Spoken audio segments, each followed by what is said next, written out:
ഇന്നൊരു സന്ധ്യ സംഭാഷണം ആവാല്ലേ. അപ്പോൾ യൂട്യൂബ് ചാനൽ സ്റ്റാർട്ട് ചെയ്തിട്ട് കുറച്ചായെങ്കിലും കണ്ടിന്യൂസ് വീഡിയോസ് അപ്ലോഡ് ചെയ്യാൻ തുടങ്ങി 2-3 months ആയിട്ടുള്ളൂ. പിന്നെയാണ് ആലോചിച്ചൊരു കാര്യം, ഞാനിതൊക്കെ മുന്നേ തുടങ്ങേണ്ടിയിരുന്നു എന്നുള്ളത്. കല്യാണം കഴിഞ്ഞിട്ട് 8 years ആയി, 2 പിള്ളേരുണ്ട്. ഞാൻ കൂടുതൽ പ്രയോറിറ്റി കൊടുത്ത അവർക്കാണ്. സ്റ്റഡീസ് ബിൽഡ് ചെയ്തെങ്കിലും കരിയർ എനിക്ക് ബിൽഡ് ചെയ്യാൻ പറ്റിയിട്ടില്ല.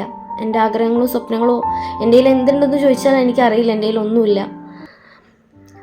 ആ ഒരു സ്റ്റേജിലാണ് ഞാൻ യൂട്യൂബ് ചാനൽ തുടങ്ങാം, വെറുതെ ഇരിക്കണ്ട എന്ന് കരുതിയിട്ട്. ഇതിൻ്റെ ഇടയിൽ ഒരുപാട് വർത്തമാനങ്ങൾ എൻ്റെ ലൈഫിലുണ്ടായിട്ടുണ്ട്, ജോലിക്ക് പോവാതെ വെറുതെ ഇരിക്കുന്നു എന്നുള്ളത്. അങ്ങനെ ഞാൻ രണ്ടാമത് മോനുണ്ടായ സമയത്ത് ഞാൻ ഇവനെ പ്ലേ സ്കൂളിലാക്കിയിട്ട് ജോബിന് പോയായിരുന്നു. അവിടെ അവൻ അനുഭവിക്കുന്ന സ്ട്രഗിളൊക്കെ കണ്ടപ്പോൾ എനിക്ക് തോന്നി, ശരിയല്ല, മറ്റുള്ളവരുടെ വാക്ക് കേട്ട് ഞാൻ നിൽക്കരുത്, അവൻ്റെ കൂടെ ഞാൻ നിൽക്കേണ്ട സമയമാണെന്ന് പറഞ്ഞ് ഞാൻ എൻ്റെ ജോബ് റിസൈൻ ചെയ്യുക ചെയ്തത്. അപ്പോൾ ഇതുവരെയും ഞാൻ അവനെ നോക്കുന്നു. നെക്സ്റ്റ് ജൂൺ മുതൽ അവൻ സ്കൂളിൽ പോയി തുടങ്ങും. രണ്ടുപേരും ഇപ്പോൾ സ്കൂളിലേക്കായി. ഇനിയെങ്കിലും എൻ്റെ കരിയർ എനിക്ക് ബിൽഡ് ചെയ്യണം, എൻ്റെ സ്വപ്നങ്ങളിലേക്ക് എത്തണം. ഇതുവരെ എന്ത് നേടി, എന്തുണ്ട് എൻ്റെ കയ്യിൽ നിന്ന് ചോദിച്ചാൽ എനിക്ക് പറയാനൊന്നുമില്ല, ഞാൻ മാത്രമേ ഉള്ളൂ.